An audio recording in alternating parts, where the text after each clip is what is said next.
Good evening, UK Crime Book Club. Hope you're all well. Delighted to have Chris Longmuir here with me. I'm still not quite getting that, am I? But hello, Chris. Longmuir. How are you? Fine, thank you. I'll get there slowly. So, how's your day been today? Much as usual. Haven't been out apart from in the garden, walking to the gate in the sun, that kind of thing. Because of course, the restrictions that are on just now. But apart from that, been on the computer, did my exercises in the morning, cooked my lunch. Just all the usual, normal kind of boring things. So, do you write every day? Most days. I try to squeeze some in most days. Now, some days I might write quite a lot, and other days I might just write a paragraph. It depends how it flows, how it's coming, because I kind of, I need to see it in my head before I can write it down. I can't just sit down and make my fingers do the work. It has to come from here. Yeah, I get that. Do you plan, or do you literally just fly by the seat of your pants? No, I fly by the seat of my pants. If I plan, I find my writing's wooden. It's not so. It's better if I just do it by the seat of my pants. If I don't know what's coming next, the reader's not going to know what's coming next. But if I know what's coming next, then basically, I'm spoiling it. Yeah, that's true. It does sound like a fun way to do it. But I know some people swear by planning as well. Oh, so yeah. I suppose it's yeah. I believe people that plan can probably write their books faster, because they're writing to a kind of a plan they've got set out first, so they know what each chapter's going to be. But as I say, if I try that, I've tried it and it just doesn't work for me, because my writing comes over wooden. It doesn't have the same kind of flow, because the story's there before I've written it, so there's nothing kind of sparking it. We've got lots of questions that came in before we started, so I'm going to go to some of those first. I saw 2 before we started, so there's been more. Oh, I've got a good 10 questions here from... Oh, good. I hope there's nothing I stick on. So, Kaz has started with a good one. Do you have an end in sight for your series? Not really. As I say, I write my books by the seat of my pants, and I plan, so basically the series are there. When they end, they end. I don't know if there's a specific end to them. I'm writing a contemporary one just now, and it's been a difficult shift because the last 2 were historicals. So the shift has been difficult this time, so it's slower. So talk our members through the genres that you've written in so far. I write contemporary crime, Dundee in the present day. Well, as present as I can make it. I'm not writing COVID. No. I also write a historical murder mystery series set in 1919, 1917, First World War, just middle of and just after. And that's my pioneer policewoman, Kirsty Campbell. And I've recently started a new series, which is suffragette mysteries. Now, Kirsty Campbell, who is in the Kirsty Campbell series, is actually in the suffragette mysteries, but she's a part of a threesome. And it's taken back to 1908. So you're getting a very young Kirsty in that. And I'm sure that'll please David Gilchrist. I'm sure it will. The other thing I've written, which I don't always admit to, is I have also written a historical saga. Now, this was the first book I wrote, and I wrote it the year sagas went out of fashion, which means that although there was interest expressed, it was never taken up. But it's published now. I'll let you see the cover. That's it. But it's not a crime one, so probably doesn't appeal to this group. I don't know, we do tend to read a lot of things. We just tend to chat about crime. Yeah, but yeah. I often tell Caroline she needs to read some Cecilia Ahern, which is definitely not crime. Definitely not. But she's one of my other favourites. So Caroline has asked, how much of the Kirsty series is based on real events? Well, the facts behind correct. Now, before I started writing books, I used to write a lot of articles, and they were mostly kind of social history and local history and things like that. And I came across these early policewomen, you know, in 1914 at the beginning of the First World War. There were these volunteer women's police forces set up, and I got really fascinated by them. And during that research, I discovered that Dundee had had a policewoman in 1919, and there were only two policewomen in Scotland at that time, Emily Miller in Glasgow and Mrs. Thompson in Dundee. And I thought, oh, that's interesting. So although Kirsty Campbell is by no means Mrs. Thompson, that was where the inspiration came from. So that's what started with Kirsty Campbell. And she's been a really good character. Kaz also wants to know why you were drawn to writing about the suffragettes. Again, that comes back to all the research I did for my historical articles.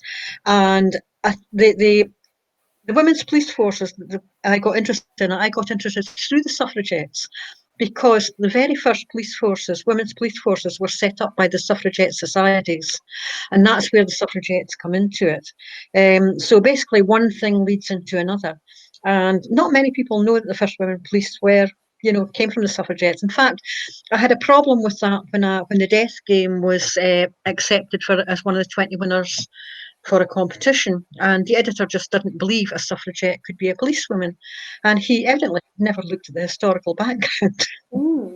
Yeah.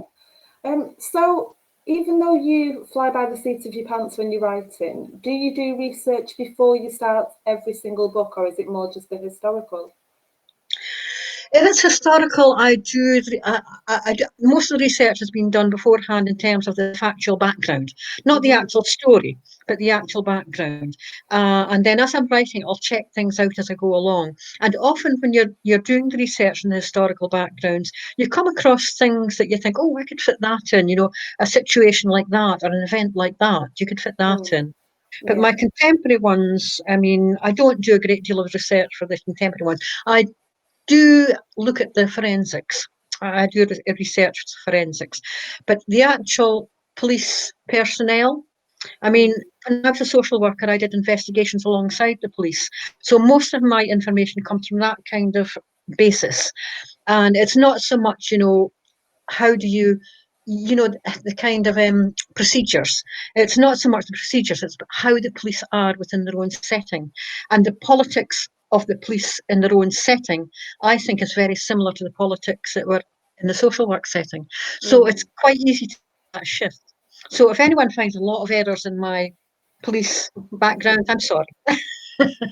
So Caroline also asked, hi Kaz, she's put a little note on at the side to say, lovely to see you, and hi Sam and Chris. So hi Kaz. Nice. So do you have experts that you consult with, or is it literally your own research? It's literally my own research. I mean, I could actually go back and contact people, but most of them will be retired now. I do have a fan who was a police superintendent. He's retired, and he's quite a fan. And he says I get the kind of politics, office politics behind bottom. So I'm pleased about that. Tony Millington, hi Tony, has asked, he says hi to us. He enjoyed reading Devil's Porridge, a piece of history he never knew about. So tell us a little bit, if you can, without giving anything away. Well, Devil's Porridge, the research for that, I actually did on the spot as well, because I went down to Gretna. Now, not Gretna Green. Gretna Green and Gretna Town are two different places, although they're very close together, and people mix them up. But Gretna, the town, was actually built during the First World War. In 1916, I think they started it, and it was built specifically to serve as the munition factory, which also was built in 1916. So I went down there, and they've got a museum called Devil's Porridge. And they were very, very good. They let me into their archives. They let me photocopy stuff, bring it home. It was brilliant. But Devil's Porridge, do you know what Devil's Porridge is? No. It's gun cotton and nitroglycerine, and the munitionettes mixed it in lead tubs with their hands, like that, like kneading a loaf of bread, like kneading dough. And they mixed it. They couldn't anything that dropped into the mix would have set it off. So the lead tubs, they couldn't be soldered with anything but lead. If they'd had a solder with metal or anything, it would have sparked an explosion. there was an explosion, I think about 1917, and they thought it was a speck of dirt that had fallen into the mix. So they couldn't, couldn't go in with earrings, rings, buttons. One girl went in wearing a Liberty bodice because she had a cold, and mother insisted she wear a Liberty bodice. And people don't remember Liberty bodices now, but Liberty bodices had buttons. And the lady police, that's what they called them, snipped the buttons off. So, I mean, and that was part of their job. They called them the lady police. And their job was basically watching out for the morals of the munitionettes, making sure they didn't get into trouble, patrolling the dance halls and the cinemas, but also searching them when they went in to make the devil's porridge. It was fascinating to research that. Yeah, I bet it was. Was there anything that came up that surprised you during any of your research? There must be lots of things. I don't know about surprise. I suppose everything surprises. So it's difficult to actually pinpoint down a surprise. But the other thing I had to research for Devil's Porridge was the Belgian situation during the First World War, at the start of the First World War, because I've got a Belgian refugee in there who works for MI6. And so I had to go and look at what happened in Belgium, and so that is all kind of based on factual stuff as well. The bit about her, when she comes out of Belgium is kind of based on fact as well. We had a comment from Irene Burse that said, "Thanks for the signed copy." Oh, and good. I just realised we haven't shown off your book covers yet, and we'll do it again at the end. But do you want to have a quick whiz through them and show the members what they're looking for? So when you want it done at the end, not just now. We'll do it now, and then we can always do it again at the end. Quick recap. What do you want first, the contemporary or the Kirstys? Let's go with the Kirstys first. Go with the Kirstys. Okay. This is a new one. This is the Suffragette Mysteries, 1908. This is showing properly. It is, yeah. Yeah, 1908. Now, we have 3 suffragettes in this one, and basically, there's someone in Dundee killing suffragettes. And the police aren't interested. They kind of take the view, well, it's only suffragettes, good riddance to bad rubbish sort of thing. So the 3 suffragettes band together to try to solve this mystery. So it goes on from there. Now, one of them is an experienced suffragette, Martha. She's about 30 and she's experienced. She's actually in Devil's Porridge. She doesn't come to a very nice. Ethel, who is basically a mill girl in Dundee, and Kirsty, who comes from a middle-class mill-owning family, who is very much kind of held down by her family, and she's breaking out. So they're all kind of breaking out in their own way. So that's them. Now, Kirsty Campbell, this was the first one I wrote in the Kirsty Campbell mysteries, the Death Game. This one's set in 1919, and it starts out in London, and Kirsty's seconded to Dundee as Dundee's first policewoman, and basically gets involved in a murder mystery. So it's all about her settling into Dundee, not really accepted to any great extent, how she gets on with it. And she can be quite prickly because, she's kind of, they don't like me sort of thing, I'll show them, that kind of thing. So basically she gets involved in where the body is discovered in the Howth graveyard. Now, the background of the book is the Howth graveyard in Dundee. I supplied the picture to my cover artist, and she incorporated it into a cover. The second book I wrote in the Kirsty Campbell series was Devil's Porridge. Now, I've spoken quite a wee bit about that so far, but it's set 2 years earlier than the Death Game, 1917. And so basically, although the Death Game is the one that introduces Kirsty Campbell, this one takes her back a couple of years. So I think it's a matter of choice whether you would like to read Devil's Porridge first or Death Game first. And Death of a Doxy is the third one in the series. We're back in Dundee again, 1919. And she's investigating another murder. So she's settling in a bit better at Dundee now. And we take it from there. Do you know what a doxy is? I do not. Oh no, you've frozen, Chris. Oh no, you're moving again now. So go on, tell me what a doxy is. Oh, you froze there a wee bit. A doxy is a good time girl. a prostitute, and she works in Aggie's House of Pleasure. Now, Aggie's House of Pleasure is not a fantastic, fancy place. It's a tenement. And Aggie owns all the flats in the tenement, and she has girls in each of the flats. So it's a kind of a grotty kind of house of pleasure. It's, and it all boils down to Angel. Not Angel's the one right now. Just now, it all boils down to. I can't even remember the name of the girl in this one. Lily. It all boils down to Lily's secrets. Lily has secrets. So in order to find out who killed her, Kirsty's got to unravel Lily's secrets. So because you're mainly writing by flying by the seat of your pants after your research, do you ever have to go back and just kind of check details that you've woven them in the right place? Do you ever have to move anything around? Yeah, you do. I write in Scrivener, and basically, I mean, before I wrote in Scrivener, I used to keep a chart of every chapter, what time, where, what she was wearing. Because sometimes she's in uniform and sometimes she's not. And you can't have her getting out of bed and putting on her uniform and finishing the day in her civvies. So you've got to watch those wee things. But now I work in Scrivener, it's quite easy to check back because you can actually, I write multi-viewpoint, which means that basically, I don't head hop.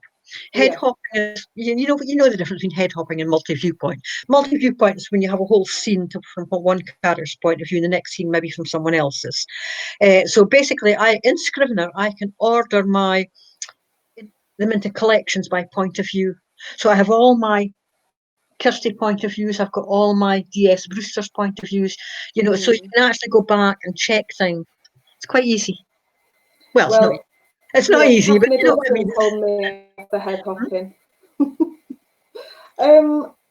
Kaz also had another question for you on a character Bible. So you've just touched on this briefly with the Scrivener software, but do you have an actual Bible that says Kirsty has, this and she's this colorized hair, height? Do you have that for each of your characters? I wouldn't call it a Bible, but when I have a kind of a page where I jot down everything, if I'm writing, say, for example, and I add something in, I'll add it to this page. I've got Kirsty's date of birth on it, what she looks like, that kind of thing. And, if you describe something, then I just add it in, and it's quite easy to check. But I have read books where eyes have... It's more of a character profile than a Bible. But I'm not sure. Character profile than a Bible. I'm not catching. You're freezing slightly sometimes. Kaz has just said there was a bit of a lag there, so I was just saying more of a character profile than a Bible. Yeah. Mm-hmm. Yeah. Kaz also wants to know, this is her favourite question, would you ever make a graphic novel of any of your books? I wouldn't have the experience to do that. I don't know how I would manage that. Would you pay somebody else to? I would have had the money. But they're a specialist thing altogether, aren't they? But I've never actually considered it. Yeah. No. Let's go back to your covers and your titles. So how much input do you have? You obviously have final say on your covers. And the titles, are they always the first title that you come up with? Well, they are now. The exception is Deadwood, because Deadwood was traditionally published. That was the one that won the Dundee International Book Prize. And part of the publication was, part of what was basically you change your title. My title was The Screaming Woods, and I liked The Screaming Woods, but it went through 3 different titles. They changed it to The Woods, and I got back to them and I says, do you realise that Harlan Coben's just published a book called The Woods? No, they didn't. So they changed it again, and they changed it to Prime something or other. It was an Arnold Schwarzenegger film title. Can't remember what the Prime was. And I thought, oh, that's strange, but anyway, that's what they had. And I was still working under that, thinking it was this Prime, whatever it was, when the book came out. And I discovered it was Deadwood, and they hadn't told me. But that's why I like to do it myself now, because I have full control. I can decide on the title. I can decide on the cover. That was the other thing. They had a different cover. Would you like to see the polygon cover? The original cover? Still? Yeah, I'll have to leave the computer for Absolutely. 1 minute. Just give me 1 minute. Okay.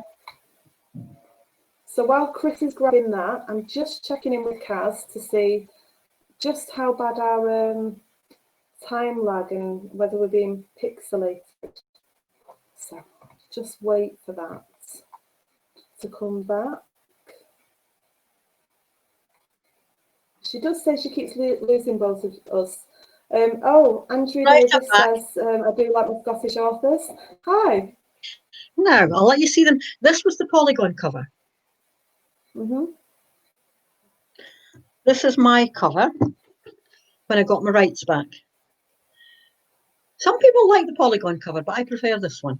I prefer yours. I think that's beautiful, and it gives more of a hint. Yeah, I mean, this one I felt was very kind of dull.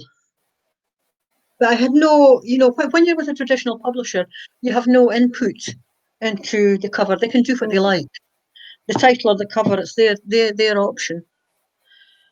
So I do much prefer to do it myself now, but I do it properly. I mean, I hire editors, cover artists, the lot. Yeah. The only thing I don't hire is the formatting, because I can do that myself. I'm quite good at it. Yeah, you were breaking up a bit then, but Kaz says it's a bit better now. So what's better? Pat, Patricia Forsyth says hi. Hi, Pat. Hi. Hi, Pat. So Tony Flood has asked, how different is the new series to previous books?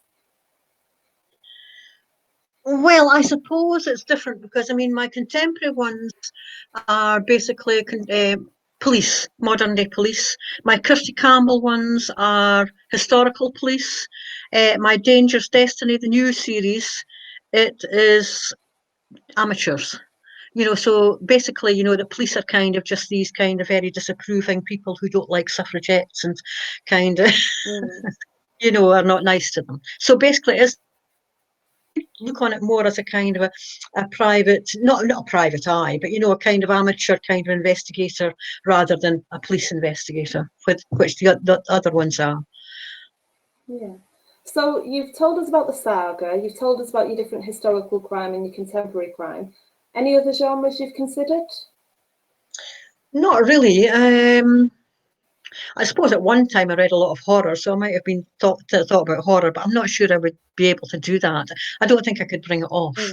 I mean, I think I can bring off what I do at the moment, but I'm not sure I could do that. The historical saga, I always meant to do a trilogy, but because sagas went out of fashion, the other two never got written. But I am asked for follow-ups sometimes, so some of these days I'm going to sit down and write the other two. So you briefly mentioned awards. Now, there's been a few. Do you want to tell our members which books you've won awards for and what the awards were? Oh, yes. Right. Night Watcher, my contemporary one, won the Pitlochry Award. That's the Scottish Association of Writers Pitlochry Award for Best Unpublished Crime Novel. And then Deadwood also won. You're only allowed to win it twice, unfortunately, and you've got to leave 3 years in between. Deadwood also won the Pitlochry Award for Best Unpublished Crime Novel, but it also won the Dundee International Book Prize. Now, the Dundee International Book Prize is quite a big prize. It's I'm not sure what they're doing now with the COVID thing. That it started out, they did it every second year, and then they started doing it every year. I had a book in previously which didn't win, and then that one did.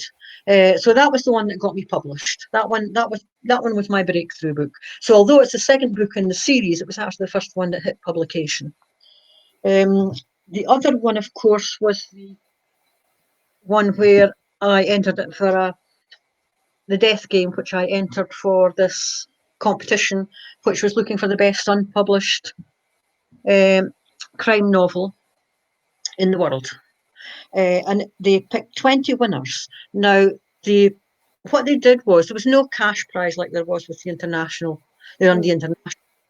What the prize was publication, but they gave you a year's contract, but they wanted me to do so much to this book, and they made me change bits, and they made me change lots and lots of things. They didn't like a suffragette being, a policewoman, because the police would never accept suffragettes, that kind of thing. And at the end of the year, I opted out because I thought, I don't like this company at all. But the thing was, in that time, I spoiled that book. I'd done so many changes that actually spoiled it. So it went into my bottom drawer, which is the hard drive in my computer, and I started writing the contemporaries. Yeah.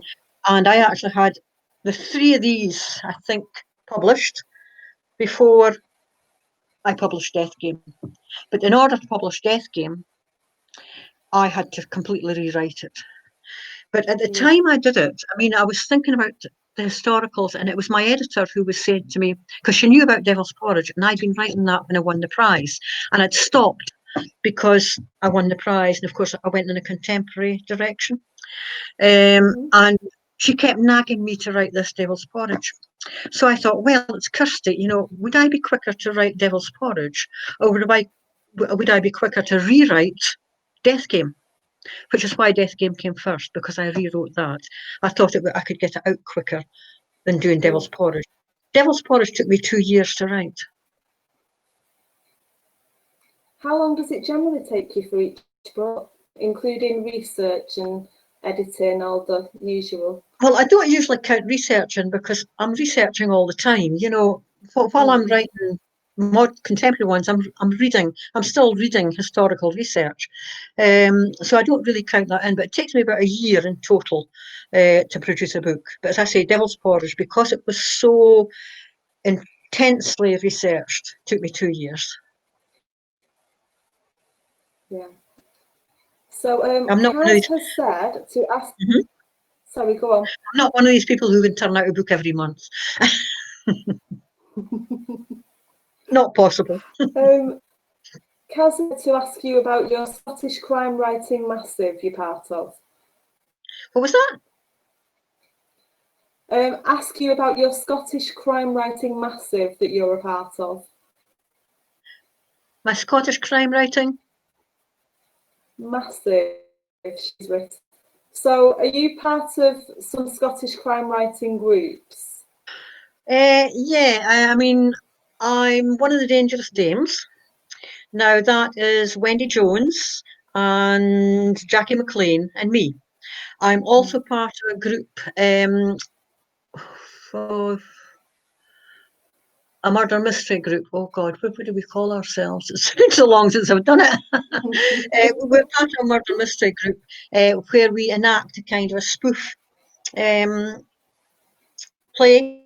It's all off the top of the head. It's nothing scripted, and we set up. We have a body. We arrange for a body. We have an audience. The body comes from the audience and just drops when they're asking a question, and then the person running the show, usually the librarian, becomes the policeman and questions us all. One of us, there's 6 of us. Murder and Mayhem, that's what it's called. There's 6 of us, and we're questioned to see who the murderer is. It's one of us. I've been the murderer twice. David Gilchrist says hi. And Kaz says, we need the Dangerous Dames on UKCBC as a panel. There you go, there's an idea. Well, I'm sure Wendy and Jackie would be quite pleased. I did one for Reading Between the Crimes recently. So, yeah, Wendy and Jackie would be quite up for that, I think.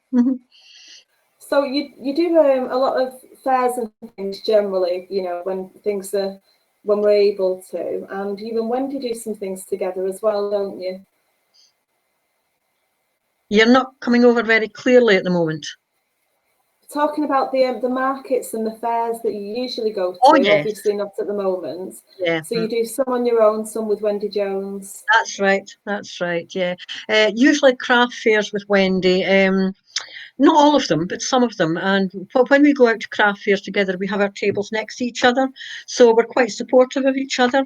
So although we're in competition, we're not in competition, if you know what I mean.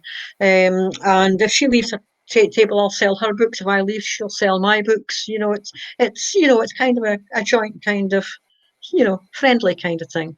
But I mean, I do markets as well. I usually go out to them, and it's quite nice. It's good to get out and meet readers, because you get to chat to them and you get to find out what they like, what they don't like. I don't mind people telling me they don't like my books, because I mean, not everyone can like everything. But on the whole, when somebody comes up to your stall and says, "Oh, I loved your last book," it really makes your day. It's really great. But I do miss that. And, so I haven't been able to get out, so because Dangerous Destiny was published the week of the lockdown, it hasn't been to any of the markets. So a lot of the people who came to the markets to buy signed copies just haven't got them, I mean, I have sold some at the door, over the garden wall, as I say. I'm selling over the garden wall. So if anyone lives locally, I will easily sell one at the door, a signed one.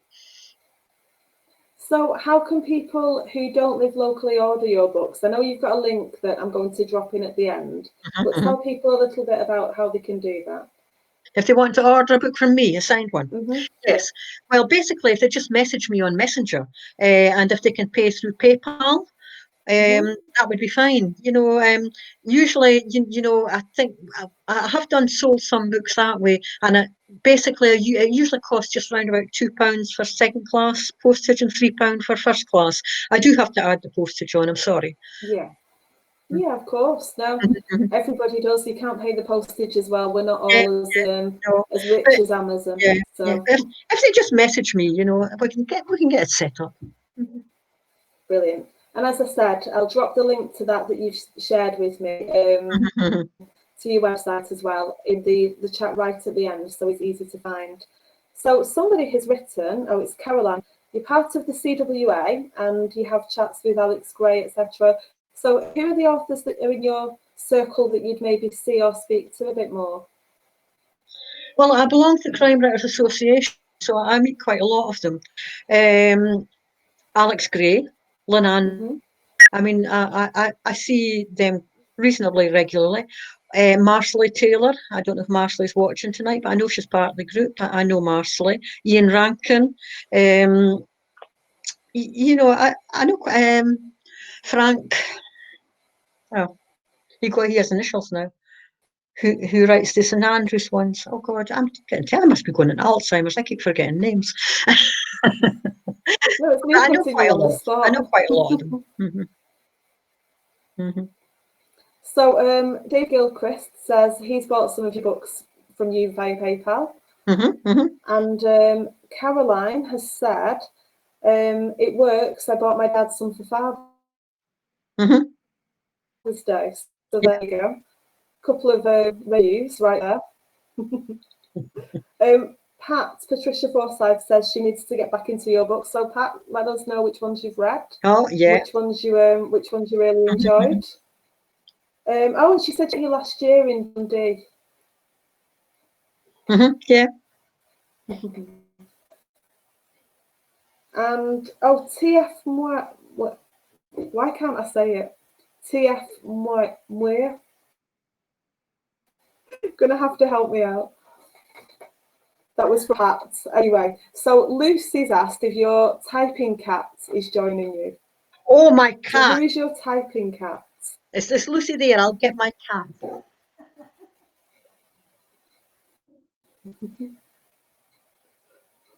So if Lucy's not here, I'll point this bit out to her so she can come back and view. Here we go. Especially for Lucy, my typing cat. Oh God, I can't get it aimed. Now there's somebody on Facebook has one's the same, and I keep telling him he's got my cat. That's my typing cat. So does your typing cat have a name? Not really. Can Lucy list a name for me? Well, let's see if We can get, maybe Lucy wants to suggest a name for you, so we'll Yeah. see. Kaz, Kaz says that she likes that you keep wandering off. When you think of something, going to grab it. That was me just before we went live, going to run to close the back door because I was I know. freezing. I should have had the cat sitting there. I meant to, but I forgot. That Kaz was wants to simply know, just would you write in other parts of history? That's a good question. I'm not sure I'd be too good at going too far back. I might consider Victorian. I wouldn't, Victorian crime. If I was going further back, it would be Victorian. But I kind of like the kind of early 20th century period, before the First World War, during the First World War, and after, because there's a lot of change round about that time. I mean, things changed for women. It was, it was massive, just what was happening. And then, of course, after the First World War, I mean, a lot of the men had been killed, so there was a lack of men. A lot of women after the First World War never married because there were no men to marry. Yeah. Mm-hmm. Kaz has also asked, is there anything you wouldn't write about? Anything I wouldn't write about? I couldn't write romance. In my books, I can have a faint romantic theme, maybe, but not pure romance. I could never write romance. I don't have a romantic bone in my body. And I don't think I'd like to. I don't think I'd like to write pure sexual scenes. Although, having said that, there is one in Salt Splash Cradle. And my son said, "How does my mum know about that?"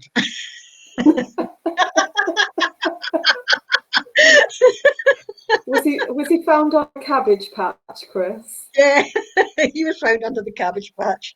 Had the same conversation with my son the other day.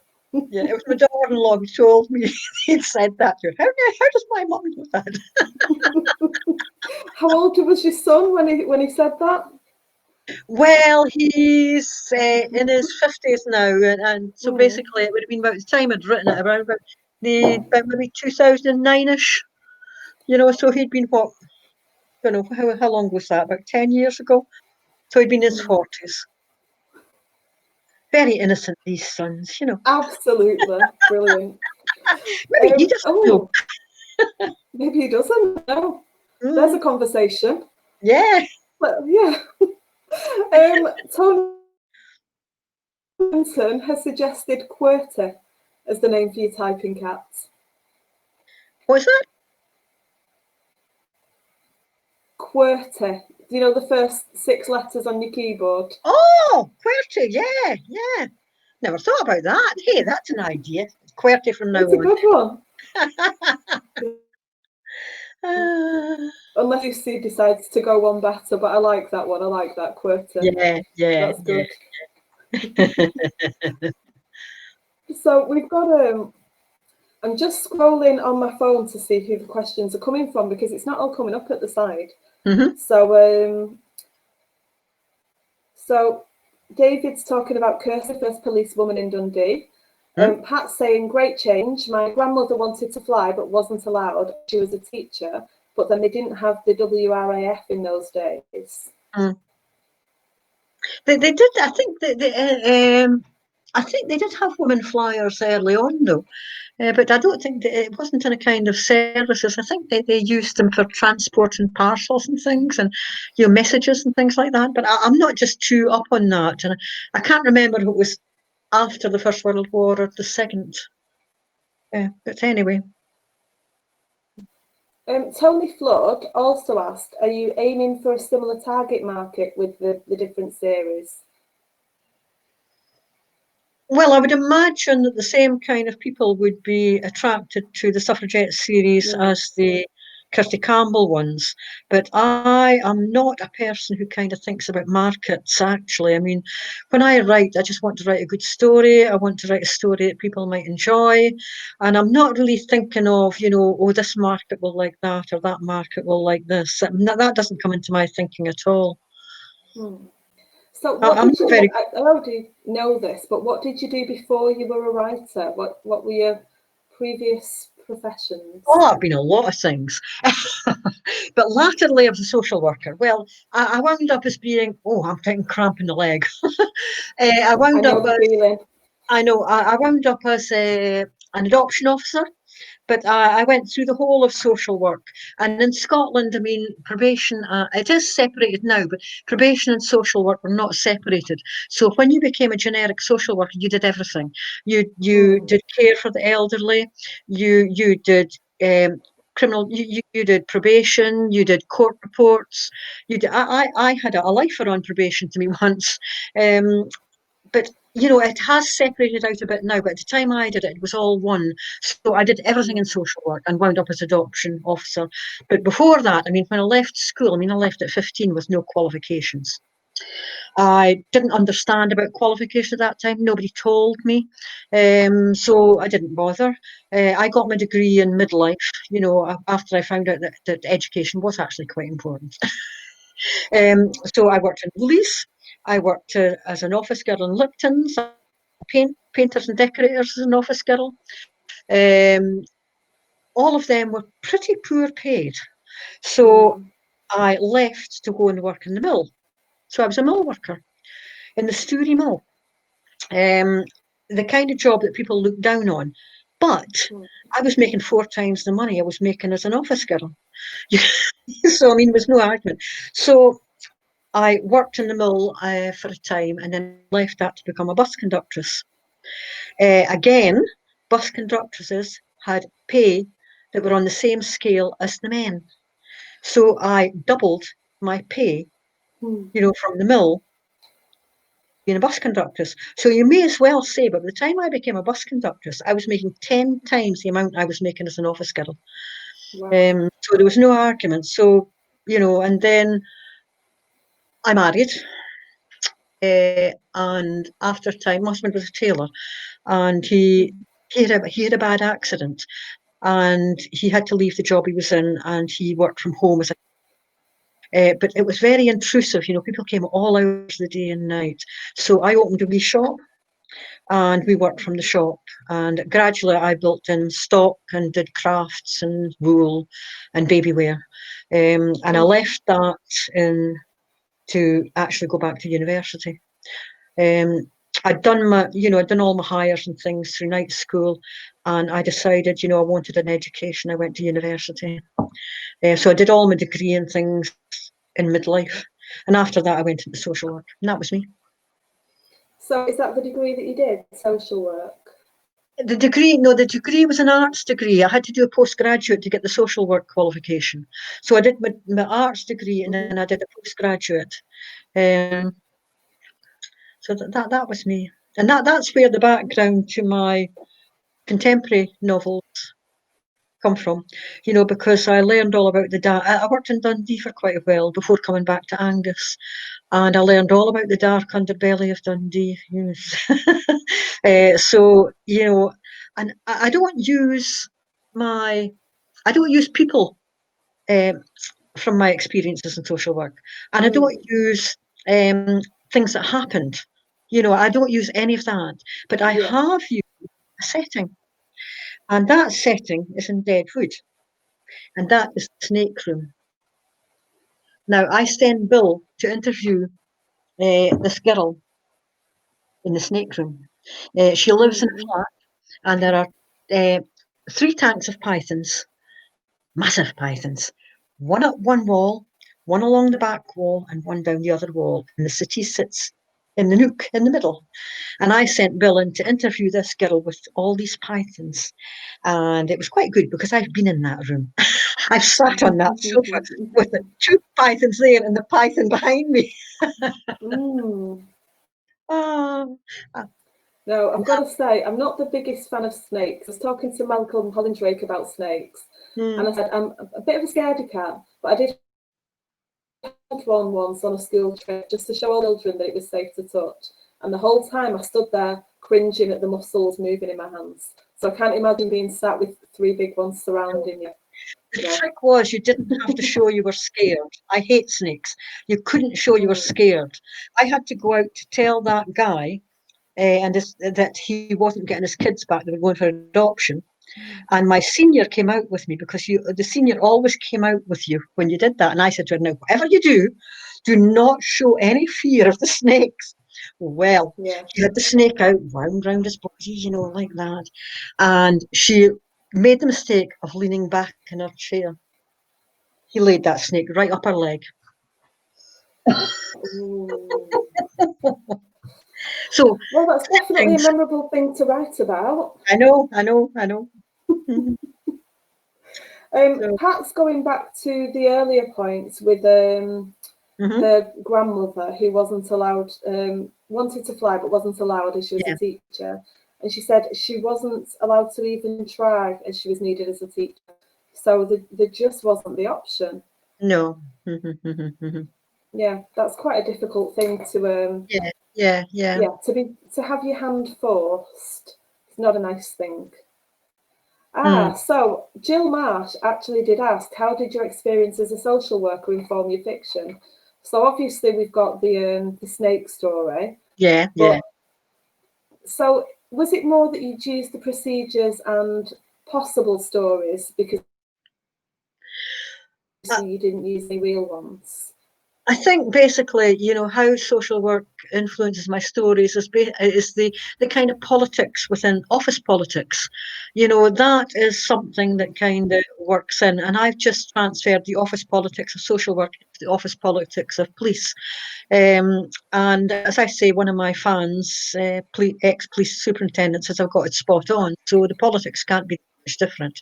And of course, knowing the dark side of Dundee is helpful as well, because it's not all, when you go out when you go out to visit as a social worker in Dundee, the first time I went out with the family helper, and you're going to these kind of blocks, and she says, don't use the handrail. You don't know what's on it. When you go to visit someone, don't wear sandals. Why do you not wear sandals? Less more space between them and the jumpers. Basically, there's less space to jump if you wear sandals. Yeah. So you could come back with livestock. So it was all that kind of thing, you kind of, and I remember sitting in a house one time and I had the child on my knee, and it was only when I was going out, she says, oh, by the way, she was sent home from the school with lice. And I thought, oh God, I'm going out tonight, wash my hair. Oh no. It's, it's interesting. It's a different way of life. It definitely sounds it, yeah, definitely. Eye-opening. David Gilchrist has said that Deadwood is a great read, and in World War, I think he means World War II, I'm looking where his act is, Russians had a group of women fighter pilots called the Night Witches, which I hadn't heard of. No. Oh, yes. That's interesting. I don't know whether he means one or two, but maybe he'll comment underneath. He's hit the app key. So now, that's a nice name for a title, Night Witches. Oh. Maybe we should get him to delete that so you can make a note of it and nobody else gets there first. One of my favourite questions I absolutely love to ask is your most memorable moments as an author. So obviously we've got a memorable social work moment, but how about moments? A memorable moment as an author? You kind of broke up in the middle there. Is that what you said? A memorable moment as an author? Yeah. Well, I suppose that basically was after I won the Dundee International Book Prize.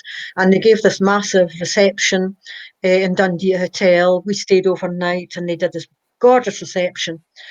During the day, they'd taken me out to Templeton Woods for a television shoot. I was on the reception at night.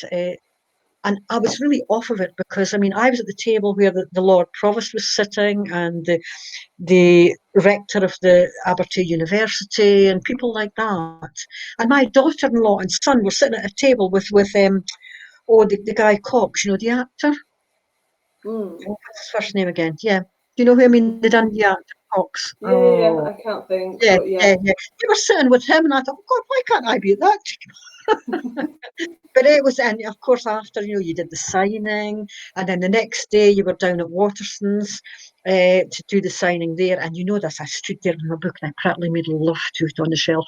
That was the most memorable time. Have you ever made love to a book in Waterson's? Because I have. Oh, one of our author members, TK Gearing, likes to ask if authors have ever fallen in love with the characters. Oh, I don't know about that. I don't think I've ever fallen in love with any of my characters. I do, I have kind of, I like Kirsty, but I wouldn't say I'd fallen in love with her. I think David Gilchrist has fallen in love with her. But I mean, no, I mean, I haven't fallen in love with my characters, but I mean, I have to like them. But my contemporary ones, I mean, my detective is not my main character. He's the main police character. And each one has a different character. And the one I'm writing just now, I've made Tony, who is the crime boss in Dundee, the main character. And Tony kind of wakes up in a very compromising position with a dead body beside him. That is quite a compromising position. Yes. So I'm just kind of working my way into that, and I'll let you into a wee secret. I've got Lucy Sampson in it, pole dancer. I don't kill her. Oh, okay, I don't kill her. Now a joke that somebody made on, I forget who it was, but somebody put a post on, and it's going to really bug me. It might have been Mike Henning. Put a post on about Lucy being a pole dancer. And it just twigged in my head that I've been meaning to ask her what it meant. I says, I can easily fit you in. She won't get killed and she won't be the killer, but she'll be there. Oh, I'm sure she'll love that. Yeah, absolutely. That's hilarious. David Gilchrist said World War II.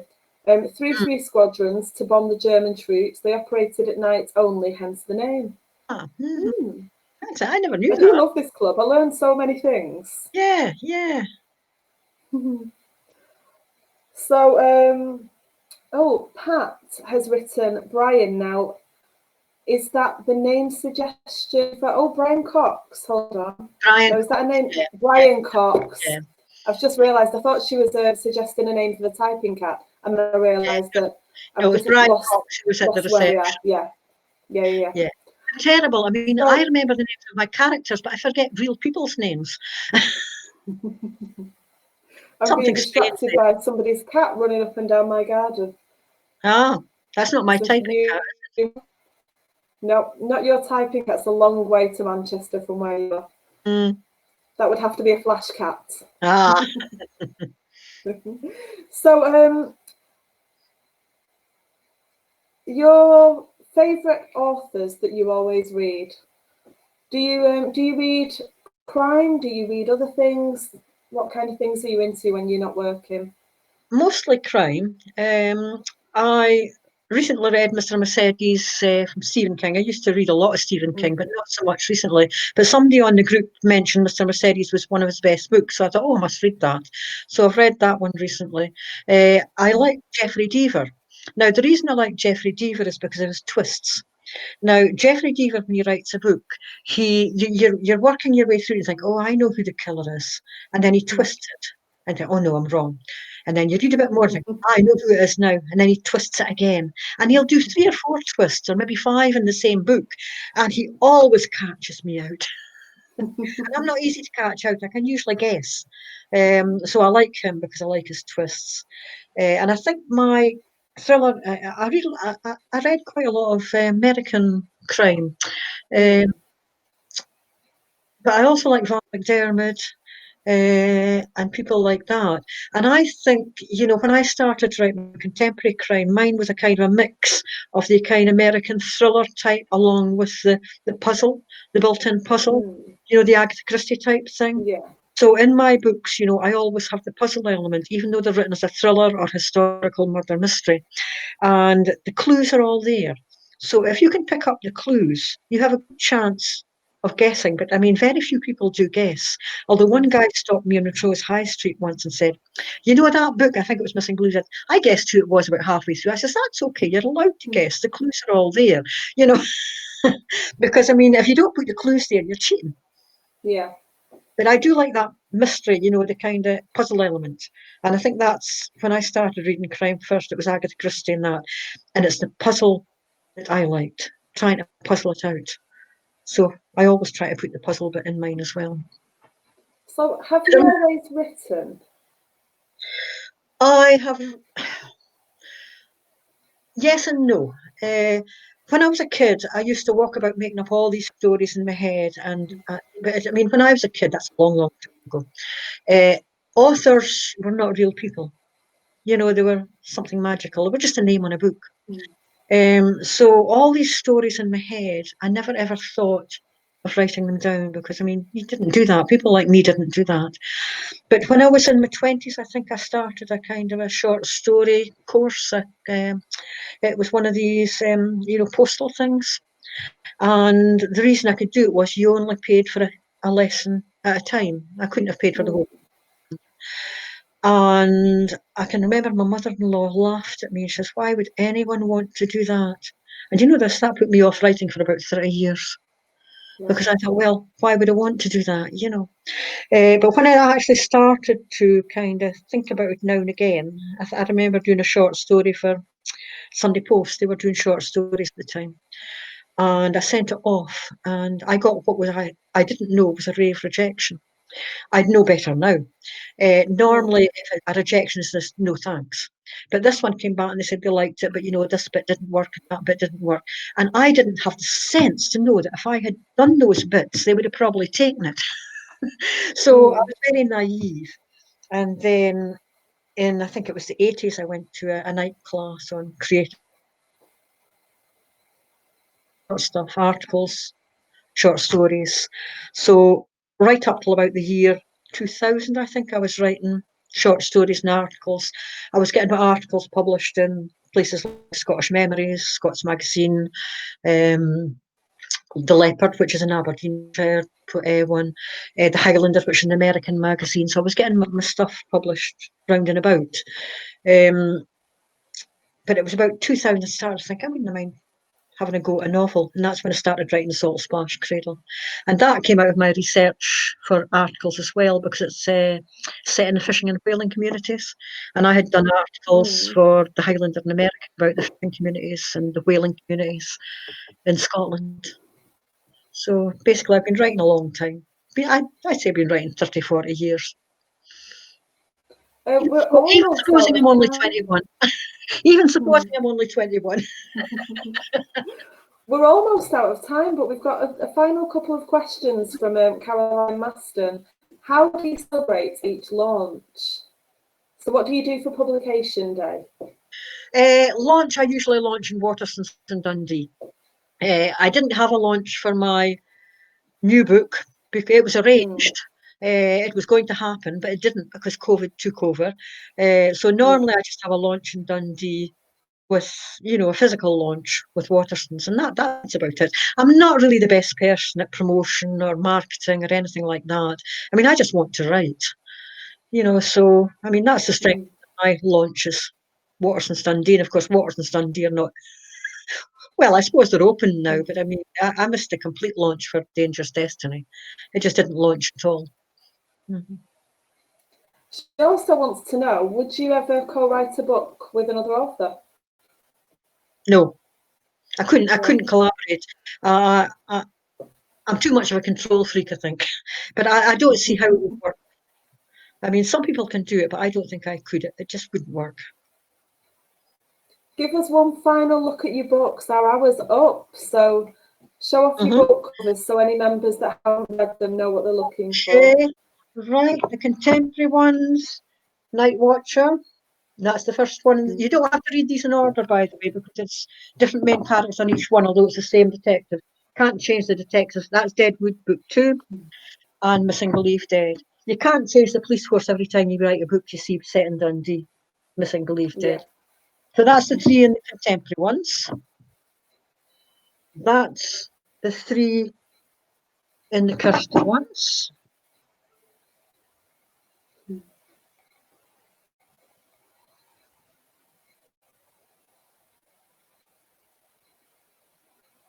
And that's the new one, the Suffragette Mystery one. It seems to be quite popular. People who've read this like it. I'm just popping the link into the chat. So the link to your website is on there. Yeah, obviously, you've said that people can contact you via Messenger. Facebook Messenger is the best way. I mean, for some reason, put it away. I don't know what just happened there. So let's start again in case. Now we're still live. Let's start that bit again just in case it seemed to cut us off for a moment there. Yeah. Well, I was just saying, I do have a contact page on my website. For some reason, my email programs don't like me emailing myself, and they always stick them in junk. So, so sometimes, I could miss something that's coming through my website, although I do try to keep on top of it. But Messenger's the best way. I mean, I'll always see Messenger.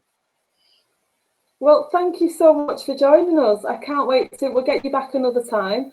And if you want to ask your friends about the panel, then you can get in touch and let us know, and we'll sort that out for some time in the new year. Right. Thank you so much, and thank you to all of the members for joining us and the admins. It's been wonderful. Thank you. It's been a pleasure. It's been a pleasure.